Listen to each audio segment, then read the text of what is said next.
की। प्रभु यीशु मसीह के नाम से आप सभी को प्रेमी सलाम। इस सुबह के समय पर आपके साथ परमेश्वर के वचन बांटने में मैं खुश हूं। जरूर आज के वचन के द्वारा परमेश्वर हमें आशीष करेगा। आइए हम एक छोटी सी दुआ करेंगे। खुदावंद यीशु मसीह, इस सुबह के समय पर हम आपके पास आते हैं। आप दिए हुए इस समय के लिए धन्यवाद राजा। हम आपके ओर देखते हैं, आपके वाणी हमारे बीच में भेजिए। आपके वचन में सामर्थ्य है, शक्ति है। हमारे जीवन में आज हम सुनने वाले वचन परिवर्तन लाने पाए प्रभु यीशु के नाम से, आमीन आमीन। आज सुबह में जो शब्द मैं आपके साथ बांटना चाहता हूं वो ये है, लव फॉर सॉलिट्यूड।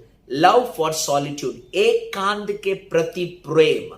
एकांत के प्रति प्रेम। भजन संगीता उसका 27 उसका 4 वचन में इस प्रकार लिखा है, एक वर मैंने यहोवा से मांगा है, उसी के यत्न में लगा रहूंगा कि मैं जीवन पर यहोवा के भवन में रहने पाऊं, जिससे यहोवा की मनोहरता पर दृष्टि लगाए रहूं। प्रियो, एक वर मैंने प्रभु से मांगा। भजनकार दाऊद यहां पर कहता है, एक वर मैंने प्रभु से मांगा, वो ये है कि जीवन काल पूरा मैं परमेश्वर के उपस्थिति में बैठूं।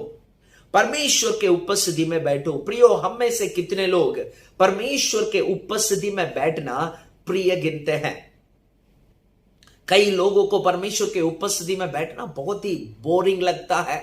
बाइबल पढ़ नहीं पाते हैं, प्रार्थना कर नहीं पाते हैं। बाइबल पढ़ने प्रार्थना करने बैठते हैं तो नींद आता है। कई विचार दुनिया पूरा, हमारे विचार पूरा दुनिया घूम के आते हैं। प्रियो, हम में से कई लोगों को एकांत में बैठना, परमेश्वर के उपस्थिति में बैठना अच्छा नहीं लगता। हम एंजॉय नहीं करते हैं। लेकिन इस सुबह के समय पर हम जैसे इस वचन को सुन रहे हैं, मैं आशा रखता हूं कि आपके हृदय में एकांत के प्रति, परमेश्वर के उपस्थिति के प्रति एक प्रेम आपके अंदर उत्पन्न हो। मैं यहां पर आपके सामने कुछ उदाहरणों को लाना चाहूंगा। पहले लूक रचित सुसमाचार 10वां अध्याय। हमें मालूम है मार्ता और मरियम के विषय में। यीशु मसीह मार्ता और मरियम के घर पे जाता है। वहां यीशु मसीह शिष्यों के साथ बैठा हुआ। मरियम आकर यीशु मसीह के चरणों में बैठ गई। मार्ता अपने काम में लग गई। यीशु मसीह को खाना पकाने में, यीशु मसीह के लिए सेवा करने में वो काम में लग गई। हमें मालूम है पूरा घटना।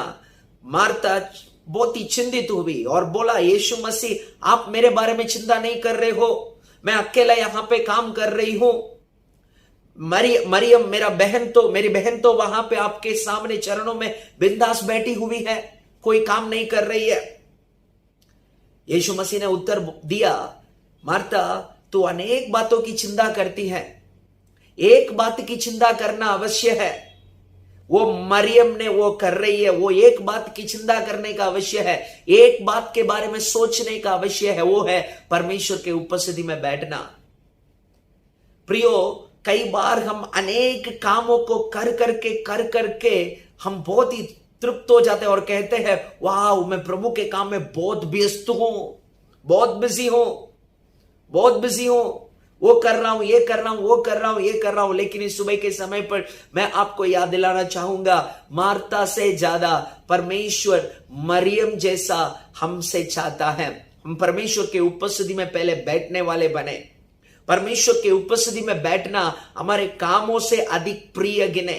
हम जितने बड़े बड़े काम कर रहे हैं उससे भी प्रिय गिने हम परमेश्वर के उपस्थिति में बैठना, वो बहुत जरूरी है। प्रियो, मत्ती रचित सुसमाचार 17 अध्याय 1 और 2 वचन में अगर हम पढ़ेंगे तो वहां पर यीशु मसीह अपने शिष्यों को लेकर पहाड़ पर पहुंचता है जहां वो रूपांतर हुआ था।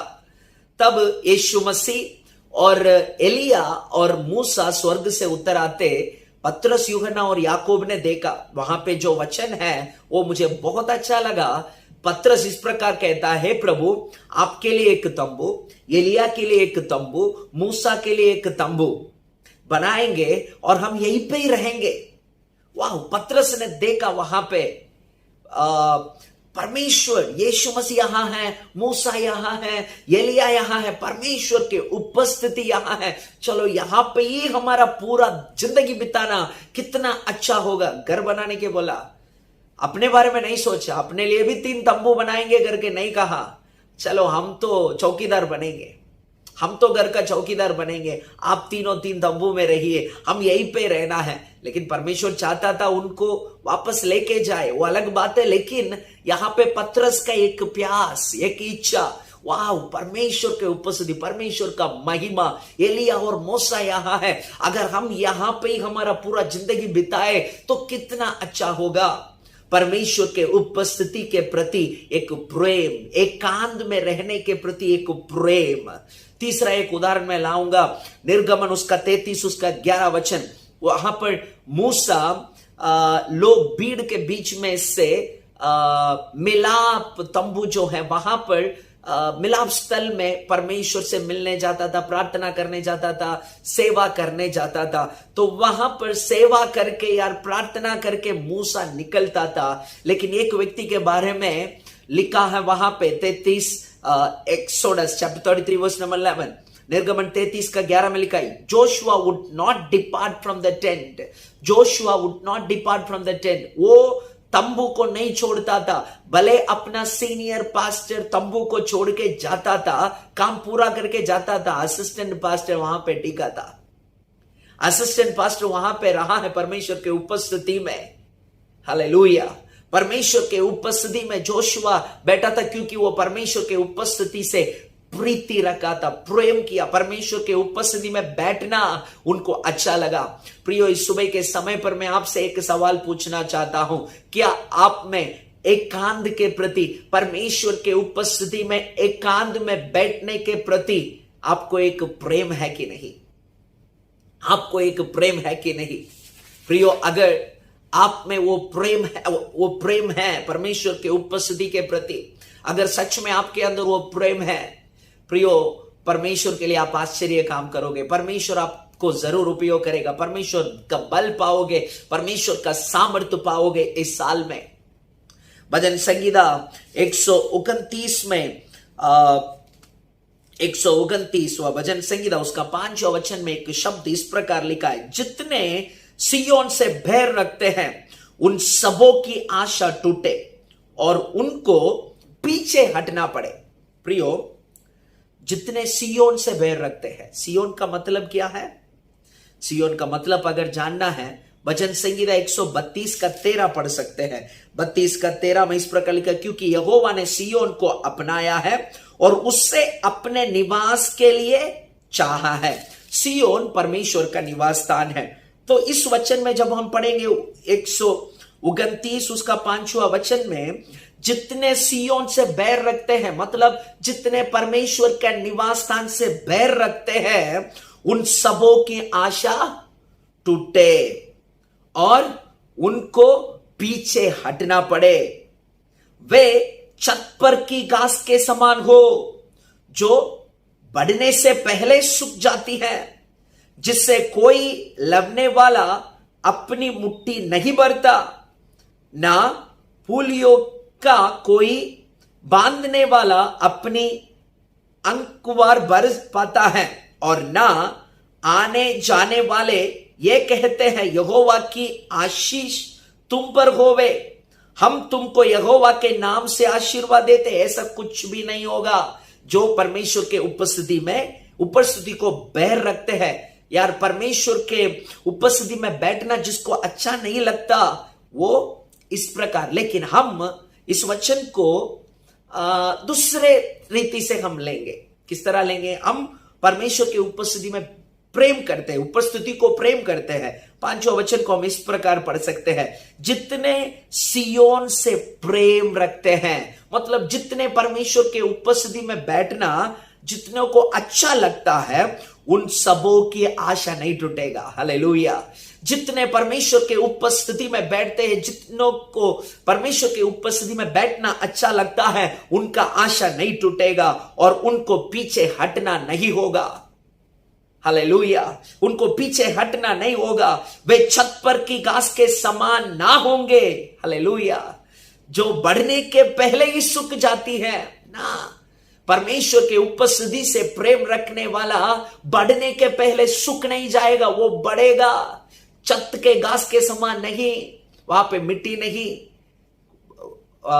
घास आएगा, कुछ दिन रहेगा, फिर सूख जाएगा, वैसे नहीं। लेकिन आप परमेश्वर की उपस्थिति से प्रेम करने वाले एक व्यक्ति हो तो उस छत के ऊपर के घास के समान नहीं, लेकिन एक अच्छा वृक्ष के समान, जिसका जड़ मिट्टी के नीचे गहराई में लगे हुए जड़ पकड़े हुए वृक्ष के समान होंगे।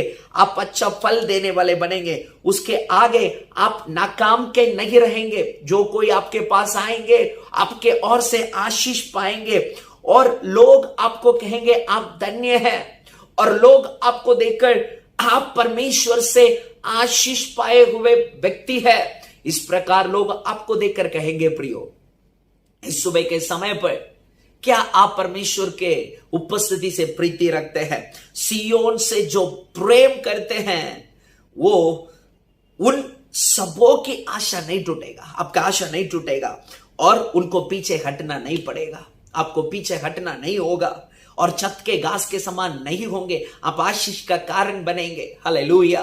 प्रियो, परमेश्वर के उपस्थिति से प्रेम करने वाला बनिए। परमेश्वर के उपस्थिति में बैठना आपका प्रथम भाग बने दिन का, हर दिन का। जब आप दिन को शुरू करेंगे परमेश्वर के वचन के साथ, एकांत में बैठकर परमेश्वर के वचन के साथ, प्रार्थना के साथ अपना दिन को शुरू कीजिए। जरूर परमेश्वर के काम को उस दिन में आप अपने जीवन में देखोगे। हालेलुया।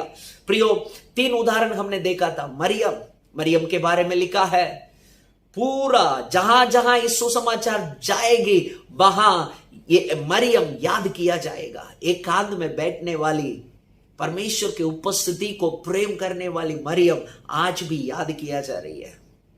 और दूसरा उदाहरण हमने देखा था मत्ती रचित सुसमाचार से, पतरस, यूहन्ना और याकूब, तीनों बोला हमारे लिए भी आपके लिए तंबू बनाए, हम यहां पर रहते हैं, हम यहां पर रहते हैं। परमेश्वर की उपस्थिति से प्रीति रखा। तीनों ने परमेश्वर के लिए आश्चर्य कामों को किया। प्रियो, हम यहोशुआ के बारे में जानते हैं, परमेश्वर की उपस्थिति से प्रीति रखने वाला यहोशू, मूसा जाने के बाद भी वो परमेश्वर के भवन में टिकता था, बैठता था। वो यहोशुआ मूसा के बाद इजराइल को चलाने वाला, इजराइल का अधिकारी बन गया। प्रियो, इस सुबह के समय पर परमेश्वर की उपस्थिति से प्रीति रखने वाला बनिए। परमेश्वर की उपस्थिति में बैठना आपको अच्छा लगना चाहिए। आपको एक भूख और प्यास होना चाहिए। मैं आज उपवास करके, प्रियो, किस किस बात के लिए आप छुट्टी लेते हैं? नौकरी से, सेवा से, यार कई बातों से, स्कूल से, कॉलेज से, किस किस बात के लिए छुट्टी लेते हैं? कुछ दिन ऐसे छुट्टी लीजिए सिर्फ परमेश्वर की उपस्थिति में बैठने के लिए। उपवास और प्रार्थना में बैठने के लिए छुट्टी लीजिए। सिर्फ प्रार्थना और बाइबल पढ़ने के लिए छुट्टी लीजिए। सिर्फ एकांत में बैठने के लिए, परमेश्वर के उपस्थिति में बैठने के लिए छुट्टी लीजिए। फिर देखिए आपका जीवन में परमेश्वर का महिमा कैसे प्रकट होगा। फिर देखिए परमेश्वर आपको कैसे उपयोग करेंगे। परमेश्वर के उपस्थिति में बैठिए। प्रियो, परमेश्वर के उपस्थिति में बैठना प्रिय जानिए। बोरिंग ना लगे, बैर ना रखना सियोन से। परमेश्वर के उपस्थिति में बैठना प्रिय गिनना। जरूर परमेश्वर आपको आशीष करेंगे। आप परमेश्वर का महिमा को देखोगे। आइए हम दुआ करते हैं। खुदावन यीशु मसीह, इस सुबह के समय पर आप दिए हुए सुंदर वचन के लिए धन्यवाद राजा। अपा, आप ऐसे ही लोगों को ढूंढ रहे हैं प्रभु, जो एकांत में आपके ओर देखे, जो एकांत में वचन के साथ, प्रार्थना के साथ समय बिताए। ऐसे लोगों को आज आप ढूंढ रहे हैं प्रभु। बड़े ज्ञानी बुद्धिमानों से बढ़कर आप प्रार्थना करने वाले को, आपके उपस्थिति में बैठने वाले को ढूंढ रहे हैं। जैसे आपने शिष्यों से कहा, मैंने इसलिए आपको बुलाया ताकि आप पहले मेरे साथ रहे, मेरे साथ बैठे, मुझे जाने। हाँ प्रभु, हाँ प्रभु, पहले हम इसी के लिए आए, पहले हम इसी के लिए बुलाए गए कि हम आपके उपस्थिति में बैठे। हाँ प्रभु, आज सुबह के समय पर हम अपने आप को समर्पण करते हैं। आपके उपस्थिति में बैठना हमारे लिए प्रथम होगा, मुख्य भाग होगा हर दिन का। आपके वचन पढ़ना, सुनना, सीखना, आपका वचन को मनन करना, आपकी आराधना करना, स्तुति करना, प्रार्थना करना हमारे जीवन का हर दिन का प्रथम भाग होगा। प्रभु धन्यवाद करते हैं हमारे साथ इस सभा में जुड़े हुए, इस प्लेटफॉर्म में हमारे साथ जुड़े हुए जितने सुन रहे हैं सभी को आप आशीष कीजिए। एकांत में बैठना अपा जितनों को चुनौती है, चैलेंजिंग है, मैं प्रार्थना करता हूं प्रभु जी आसान बना के दीजिए। आपके उपस्थिति में एंजॉय करने के लिए, वचन के साथ, प्रार्थना के साथ एंजॉय करने के लिए मदद कीजिए। आपके बच्चों को आप आशीष कीजिए राजा, साथ रहिए, भला कीजिए, वो सब आपका महिमा को अपने जीवन में देके राजा। धन्यवाद करते, प्रार्थना सुना, धन्यवाद यीशु के नाम से, आमेन आमेन। जय मसीह की। प्रभु आप सबको आशीष करे।